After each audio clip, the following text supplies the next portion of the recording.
Da-da-da! Bonjour Boners! Bonjour Boners! ¿Cómo estás? I hope bien. Hi! It's your pal Jess Wood. Welcome to Get Wood on this beautiful, freezing cold Saturday night. Saturday night is the loneliest night of the week. But not when you got your hair up and your new glasses on. Glasses! They got the reflection of the ring light in my glasses. Hello and welcome. I already welcomed you, but I'm going to welcome you again. Bonjour Boners and welcome to Get Wood.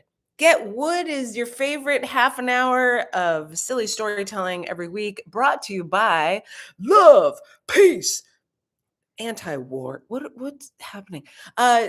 Remembering who we are, loving who we are, becoming better and evolved people, and also love again. Why not throw in love again? Love again. Hi, everyone. My name is Jess Wood. This is Get Wood. And I am wearing my hair up today to honor the passing of Ms. Brigitte Bardot. Boners! Bardot was a babe. And I am trying to emulate her today with also like 80s style b-boy glasses. I don't know. Anyway, we'll get into the details after the song because, you come for the cleavage, but you stay for the silliness.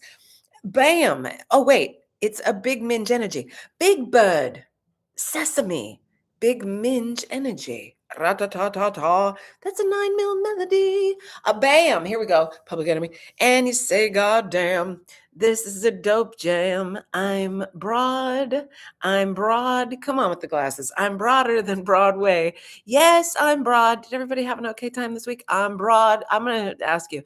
I'm broader than Broadway, and I'm diddling, diddling, diddling, diddling, diddling, diddling, diddling, diddling myself. Yes, and it feels so good. Your sauce will mix with ours, and we'll make a good goulash, baby. Oh, yeah. What time is it? I told you 3 times, but I'll tell you again. It's time for Get Wood with your friend, Jess Wood. Hi. Well, that took 222. 222. Angel number witch. What up, witches? I'm just so happy to be here. I won't, don't worry. I won't give you my Valley Girl voice the whole time. I'm just so excited to be here. And what a week. What a week. I always look so forward to seeing you and hearing back from you about everything. And I'm going to try to cut the Christmas tree out because, yes, I still have my Christmas tree up, but just one Christmas tree. Feliz Navidad. It's I also have this new ornament that I'm trying to do backwards. It's the Guadalupe. The Virgin de Guadalupe. And if you know me and you know my mom, Elle, oh gosh, they always come right at the beginning. Can you hear my ride?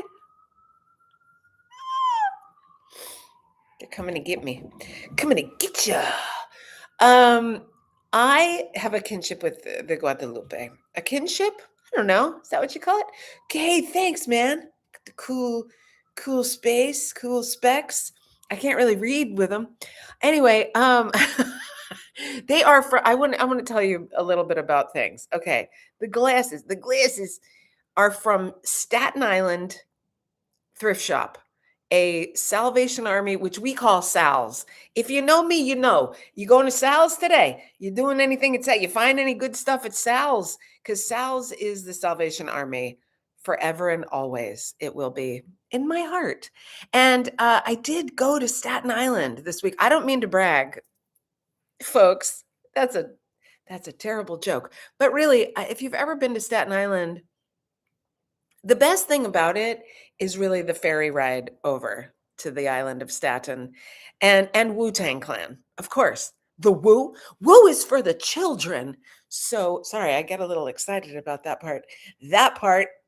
And I took the ferry over to Staten Island, and I have to just tell you all the things that happened to me in my adventure to the island of Staten. So if you don't know, I'll tell you, you have to take a subway to a boat, subway to the ferry, And then when you're getting off the subway, you pass all these men and women who are hawking boat rides to the Statue of Liberty, because you do pass the Statue of Liberty on the way to Staten Island in the oh, water. Why does that make me laugh? Water shouldn't make me laugh, but it does. So the ferry rolls right by the Statue of Liberty, or as my mother liked to call it, "Oh, Lady Lib, Lady Lib." Yes, my mom was quite a character, and it didn't fall far from the tree. What? What? So these guys are outside the subway on my way into the ferry terminal, and they're hawking these trips to the fucking Lady Lib. And so they're outside and they're like, "Hey, Statue of Liberty, Statue of Liberty, Statue of Liberty, Statue of Liberty." And I said, "Nah, nah," because I'm so incensed by all the tourists that are still here. If you've been watching the show for the last few weeks, you know I've lost my temper numerous times. I've cursed out families. I've yelled at women alone. It's been madness. So the crowd's been insane. The hawking of all the bullshit has been insane, and I'm just over it. So they're like, "Statue of Liberty, Statue of Liberty, Statue of Liberty," and I said, "Nah," and they said, "Oh, nah, nah, nah," and I'm like, "Yo." So I turned around, and I said, "Yo, what the fuck?" And they go, "Oh, miss, sorry, miss, excuse me, you dropped something. You dropped something." And I don't know if you know this fucking game, haggle, bullshit, prank. I don't know what you want to call it. "You dropped something, miss." And I turned around and I said, "Yeah, I know. My respect for you." And they were like, "Oh." And then one of the guys goes, "Nah, my balls out of your mouth. You dropped them." They got me. They got me. I mean, you got to admit when you get got like that, and with a ball sack, like he had that fucking ready. He had his ball sack dropping out of a mouth. It was ready. It was primed.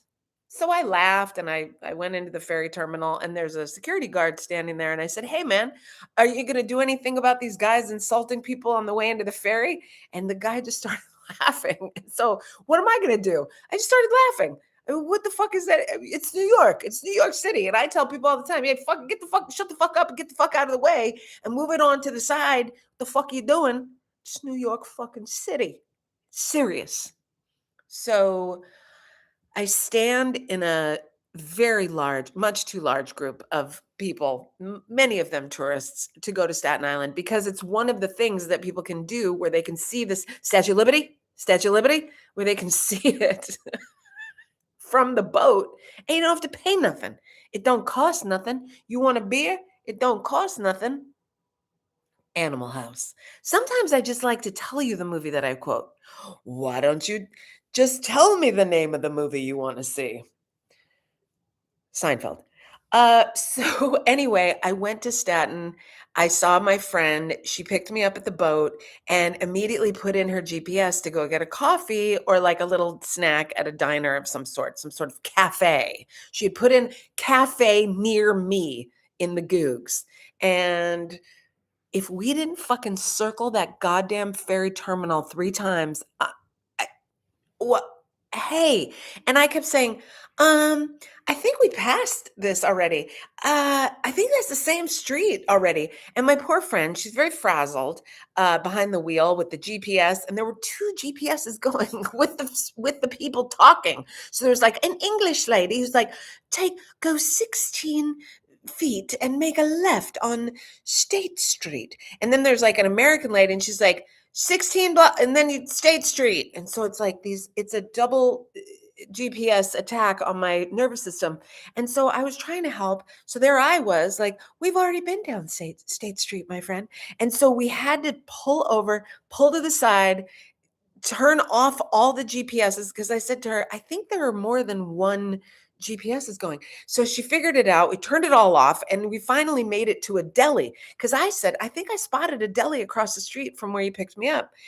And she goes, "Deli, sweetie, deli coffee, deli coffee." And I had to remind her, deli coffee, it's probably one of the best coffees you're ever going to find in your lifetime ever, especially in New York. New York deli coffee, the amount of delightful, delicious, and delectable coffees that I have had out of delis and bodegas in New York City.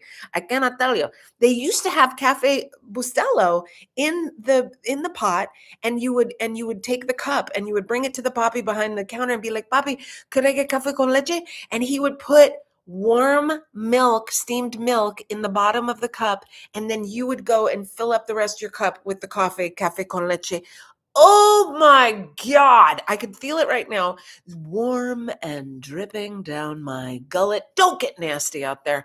So I talked her into going to this deli. That she still wasn't into it. We get to the deli and she immediately starts attacking them, not physically, but attacking the deli owner. Do you have coffee? Do you have coffee? And he goes, yes, of course I have coffee. I have best coffee in New York. I have best coffee. And she goes, I'll be the judge of that. And like I said to her, calm down, have a little of the coffee. I could smell it when we came in. It smelled delicious, this coffee. Come on, man. Just fucking have his coffee. So she goes, do you have half and half, sweetie? And he's like, yes, I have the half and half. And he was so calm and he was so collected. And my friend was just like, this coffee is bullshit. And I never had a good cup of coffee on Staten Island and deli coffee, and I don't trust it. And I was just like, you have to calm your jets, lady. And I told the man, I said, sir, I'm terribly sorry, but she's been having a hard time last couple months, and there's a lot going on. It's not just about the coffee.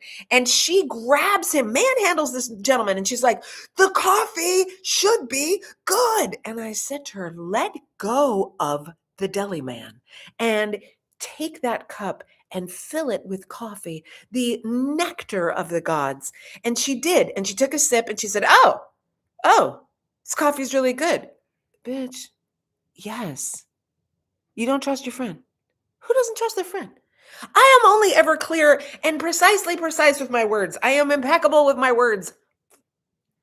It's one of the 4 agreements. Do you know the 4 agreements? Have you read it? There's only 4. So it's an easy read, but I guarantee you're going to learn some shit and you're going to go, oh yeah, if I apply that to my life, like, I don't know, one of the agreements is don't take it personally. A very hard practice for a lot of us, myself especially. I talk about it a lot. Be impeccable with your word. I love that one. That one means if you say what you say, you mean what you say, and then that you shouldn't have to say any more about it. There were 2 others. I can't remember what they are right now. I always get like 3 out of 4, 2 out of 4. Anyway, it's a very important. So we went after the coffee, finally got the deli coffee. We left the gentleman. I'm sure he was sweating when we were there. And we finally left his establishment and we drove off to the thrift shop. And as I said, Salvation Army, to me, the Sal's, it's better than the Goodwill. It's better than the Unique. It's much better than the fucking Buffalo Exchange. Because you know what? They're not going to exchange nothing with you because they're fucking brats. And they're so stuck up and snobby at the Buffalo Exchange and the Crossroads and I don't know who else wants to sell 2nd Street. Get the fuck out of here. Like, I'm going to come in with my, I don't know, my Gucci puffer jacket for you to buy from me. Like, they want labels. They're very fancy with their labels. And so we go to Salvation Army and we're driving and my poor friend, she's like, where are we? And I don't live on Staten Island. She lives on Staten Island. But I said to her, listen, from what I know of Sal's, it's often in kind of an industrial, kind of funky block. Like, not for nothing, it's people down on their luck. Do you think they're going to put it on Madison Avenue? I don't think so. Would I like it to be on Madison? Maybe. Maybe you don't give those rich fools, I'm not going to call them fuckers because I would myself would enjoy being rich. You don't talk bad about the things you want. Sorry, I just got very distracted of something under my nail. My nails are very long right now. There's a lot of protein involved in my diet. Anyway, we get to Sal's. We're going nuts. We find so many great things. Now, I realize, I don't know if this happens to you, but let me know if it does. Man, woman, child, I don't care who you are, but it could happen to you. If you go shopping, if you go clothing shopping or shoe shopping, do you ever pull stuff out and then realize it's very much like what you're wearing at the moment? Do you ever do that? Do you do that? I find myself like I pulled coats out that they looked just like the coat I had on. I pulled purses that were like the purse I was carrying. So it was very I had to really check myself, had to really be present, had to really make sure, take a little inventory on that. What do you need? What do you really need, lady? Well, who decided she needed some glasses from the big basket of $2 glasses? This gal right here. And let me tell you, let me show you something. When I put in living color,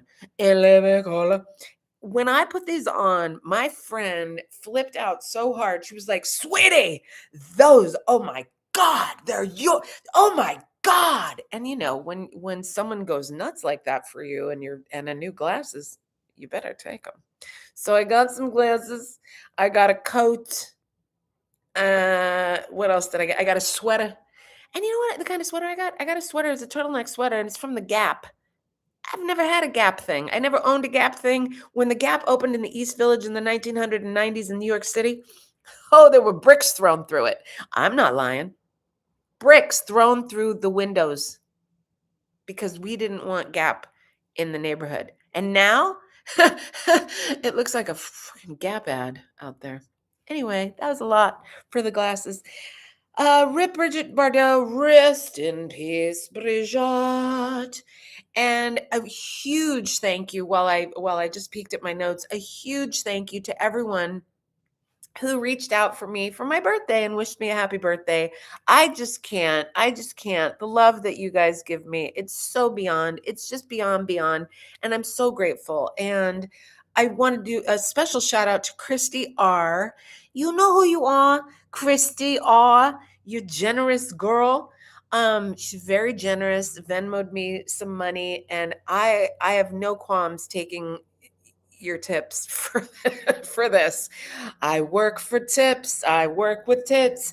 And I just find it so delightful. And in her note to me in the Venmo, it said, "Thank you for another year of laughter, love, and therapy." I think it said that, laughter, stories, and therapy. Something, love, and therapy. Listen, therapy, love, laughs. I'm here for it. I'm here for you. This is a consistent thing. This is like you show up every Saturday no matter fucking what. You know what I'm saying? No matter what. And if I'm not going to be here, I warn you, because I know there's a lot of Gen Xers on here, and we unfortunately did not get raised. And the people who were supposed to raise us and be kind to us and be gentle with us were not. So I feel like there's a lot of abandonment issues on here, a lot of trust issues, a lot of issues with like, is it, aren't it? So thank you so much to everyone who wrote to me, who sent me messages, who sent me cards, who sent me money. I'm so thankful. Thank you. And another birthday. It was fun. It was really fun. I had such a good time. I went to diners. You know how I love a diner. Can I just tell you that diners in New York City, for some reason, don't go hand in hand anymore? And it's so sad. And I really think it's because the Greek diner owners can't afford the rent for these places. Because when I moved here in the 1990s, it was so filled to the brim with these delightful diners.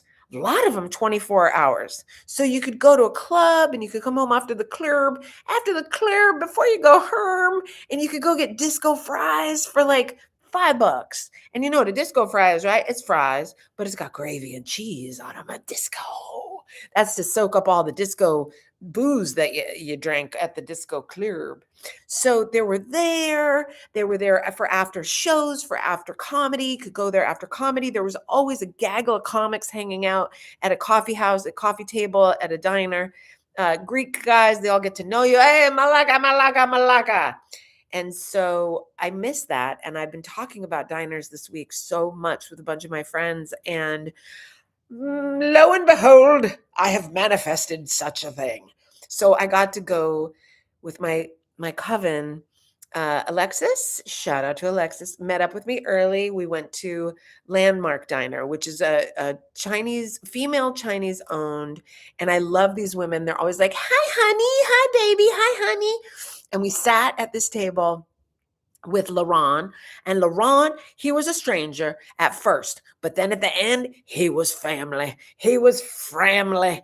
And I gave him a sticker. We exchanged all the Instagrams and we talked about stories. And he was such a cool cat. And LaRon, if you're watching right now, hey. So that was tons of fun. And then she and I walked to the gallery that we were going to meet our other coven mate, Ivana, at a gallery in Chelsea. But on the way, and we had all gotten pancakes, me, Ron, and my girl Alexis. So we all got pancakes at Landmark because I recommend the pancakes at Landmark. Don't even fuck with me about the Landmark pancakes. So Al couldn't finish all hers. She had half of them in a little to go.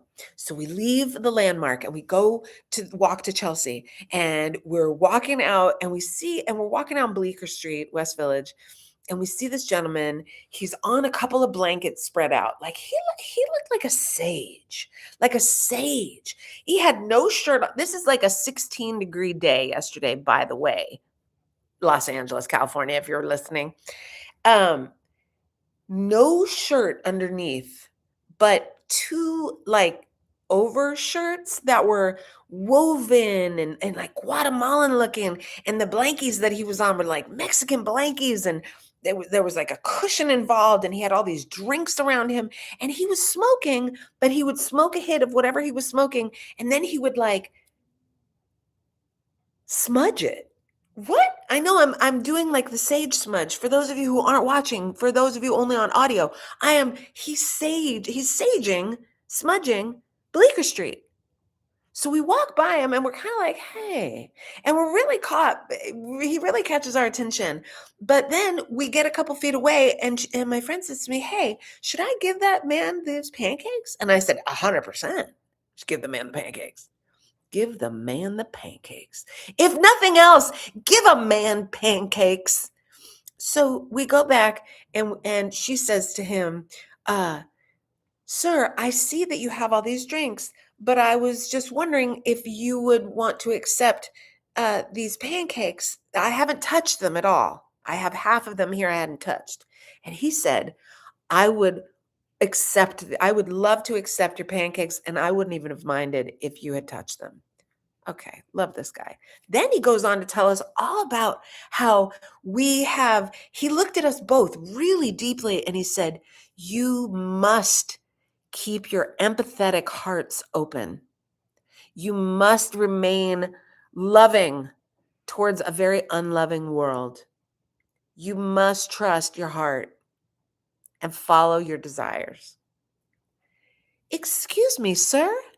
Are you a sage sitting on Bleecker Street with no shirt on blankies, talking the most deep shit ever? Are you real? Is this an angel that showed up that we gave pancakes to? Because I believe it was. I believe there was a living angel on Bleecker Street. We went back the same way. We didn't see him.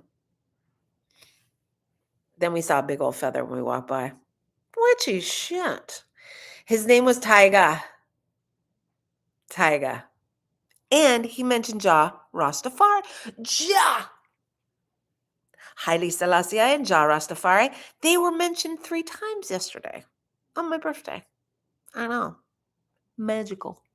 So then we continue our walk. We go to galleries in Soho or in Chelsea. We meet up with Ivana. Ivana's outside the gallery, first gallery we go into. It's immersive. We get to walk through these lights that are hanging down, threads that are threaded like body parts inside veins and arteries, and there's a stethoscope that's just in the threading, this red threading, and it's unbelievable. It's so moving, this art. Do you ever see art that you don't know what it is? You can't really explain it, but god damn, you're moved. That's how this was. Then we went upstairs because maybe there was some more art, they said, around the corner, down the stairs, up the stairs. And we went into a room because we were drawn into this room because there was a bass drum that was popped onto the wall. I don't know how they had mounted it. Mount up, regulators. Warren G.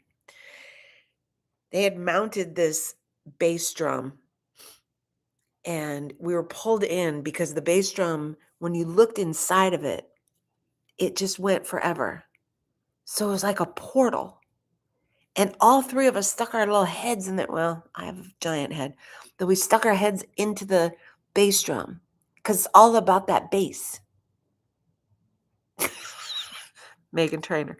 And so we looked in there and it was amazing. And then there was a spectacular sculpture that had like Jesus's, the crown of thorns, but then it had like a Mickey Mouse head, and then it had a do what you want for fun sign or some shit. And I was like, ooh, photo shoot, photo shoot. And I immediately ran and jumped in front of the sculpture and started posing and giving face and all the things that I could give. And all of a sudden, a lady comes in and she goes, excuse me, this is a private area. You're not allowed in here. You all are not allowed in here. Well, guess what? The portal pulled us into your privateness. Private? Who ever heard of a private portal? Please. Anyway. Oh, we also went to the Guadalupe church. There is a Guadalupe church here on 14th Street, like there is in New Orleans on Rampart. And we went in to the Guadalupe church here in Chelsea. Yeah, it was open. And they had a nativity scene. And my girl Alexis pointed out to me, because I said, it seems like a little Chelsea Jesus, because Chelsea is a gay neighborhood. And the Jesuses that they had depicted in said church, ooh, they were so decorated. They were bejeweled, and there was gold involved. There was a chastity belt, a crown that matched it with jewels, gold. And then we looked into the nativity scene, and Alexis pointed out to me, as I'm so thrilled that she did, look at even the donkey and the cow are giving face. You look over, and the donkey's like looking at the nativity scene like, mm-hmm. At the wise men like, what, you don't have any donkey feet in there for me? What? And then you look over at the cow, and the cow's like, who? Oh, moo. Is that what you're expecting me to say? Mm-hmm. It was so hilarious, and wonderful and beautiful. And I thought about Mama. Jesse, I love when you think about Mama. I do. I love when you think about Mama. Makes me so happy. Well, I think about you often, Mom. I thought about you today. Today I took myself to the Fulton Mall because I love the Fulton Mall in Brooklyn. And the old Fulton Mall is actually what I really love, but I'll deal with the new Fulton Mall, What does it mean? I deal with some, I don't know. Who the fuck, what's the stores that they have there now are like the Limited, and they went from like Dr. J's ladies to like the Limited and Armani Exchange. Like, are you fucking kidding me? Get the fuck out of here. But I went to Fulton Mall. I went to the Dollar Tree, and I walk around, I'm walking around the mall, and there's still the guys that stand with the wares. Like, there's like the African guys that have the beautiful handmade moisturizing creams and the shea butter and the coconut oil and the different scented oils and the incense. And there were a couple guys that were posted up on a bench, and they were kind of looking at me. And I don't know, are you looking at me because you like my outfit? Probably. What? But I don't even know, and I don't care. And you know what I said? Hey, y'all, Happy New Year. Happy New Year, y'all. Because it's only the 3rd. And as far as I'm concerned, I'll be fucking saying Happy New Year's till February. All right? Because I don't play this whole it's just one night kind of thing. And it's not even really the new year because we're witches, and so the new year is actually spring equinox, but you witches knew that. But this whole thing of deciding that like January is going to start, it's stupid. So I said to them, but I'm a polite lady and I like to talk to strangers. So I said to them, hey, Happy New Year's. And they said, and the one guy goes, hey, you too, mama. Aww. When I'm called mama, Baba, it's like my favorite thing. Baby girl and mama. Okay? I know it's opposite. I know one is very young and one is very older. But you know what? I don't even care. Because it's like a balance. It makes me feel good. And my Baba, she she was a wild one and she loved Fulton Mall. Jesse, I did love Fulton Mall. I prefer uh Clinton Street. Okay, Mom, thanks. Also, before I go, I just want to say hell yeah to our new mayor. Zaddy. Oh, that inauguration was something else. Did you get to watch it? Oh man. Who in the world quotes Jadakiss? I mean, my God, I love this guy. This guy is a great guy. But also he talked about, oh my God, he mentioned like almost every ethnicity in this fucking city and every neighborhood in this city and every type of thing that goes on in this city from the, what did he say? From the Trinidadian uncles playing dominoes to the Pakistani cab drivers with their phones leaned up against their dashboards watching this right now. Like it was to the Puerto Rican abuelas that are preparing the tamales for New Year's. I mean, shut up. He's so cute and funny. He's very handsome. His wife, she's very beautiful and she's very hip. It really reminds me of when we first got the Obamas around and like how much they were so tapped in to like, I don't know, being a fucking human. And that's what we have to do. That's all I really want us to just concentrate on. And if nothing else, if you got nothing else out of this show tonight, hopefully you got the thrill that is living on the edge of the moment, living in that moment so deeply that you cannot ignore anything going on around you, taking everything in, hearing everything clearly, whether or not it makes you feel good or not, but hearing it, you know? There's a full moon tonight in Cancer. It's been happening all day. Very emotional, very big deal moon. So if you're feeling like you want to cry or you want to yell or you want to go and run around the block a little bit because you're feeling frustrated or you're just exhausted, just be gentle with yourself. Just listen to your body and be gentle and do what it needs you to do. Just take care of it. Don't fuck with it. Don't hurt it. Don't punish it. Be kind. Okay? And oh, and there's a show at the end of the month that I'm doing with my friend Ivana, my witchy friend. It's called Live, Laugh, Heal. And it's going to be at Fabric, and I'll be posting about it in my stories. It's on the 29th of this month. And it is a comedy, therapy, and acupuncture show. We're doing all three of those things together, and it's going to be fantastical. And it's for the community, So come on over if you can. I'd love to see you there. And as usual, I'm so grateful for you for watching, for listening, for sharing with your friends this show. Because I know you get a couple giggles out of it. Why wouldn't you share it with friends? Everybody needs a giggle, for God's sakes. What else can I tell you? Just be gentle. Thank you to everybody again for all the support and all the love. And next week, I'm going to talk to you about boundaries more and about listening to people when they give you information, listening whether or not you like that information or not. Big one. Can't wait. Yeah, January 29th at 6 p.m. I'm going to put the information in the show notes. And I'm so excited. And I love you so much. And I'll see you next Saturday. Okay. And until then, if you're not doing anything to hurt yourself and you're not doing anything to hurt anybody else, you're killing it, my friends. You're doing so great. I'm so proud of you. Please be gentle with yourself. This time of the year is weird. It's also freezing. Love you, Ive. And take care of yourself. Bye. Yes, yes.